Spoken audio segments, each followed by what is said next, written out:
Hi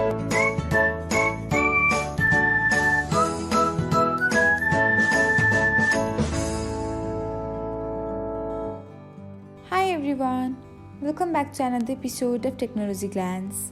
In this video, I am going to guide you through how you can edit a comment you've made on Pinterest tab. So, let's get started. Watch till the end and don't forget to subscribe to Technologyglance by hitting the subscribe button and press the bell icon so that you'll never miss another update. Without further ado, let's get started. First of all, open the Pinterest tab on your device. Now, open the pin in which you have commented. After that, select the comment icon. Here, you will find the comment you've made.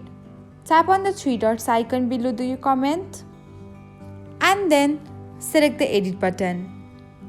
Now, make the necessary changes and then select the save button. And that's it. Thanks for watching. If you found this guide helpful, we will love it if you hit the thumbs up button below. We upload great new tech tutorials like this one every day. So, don't forget to subscribe to our channel and hit the bell icon to get an update as soon as we post a video.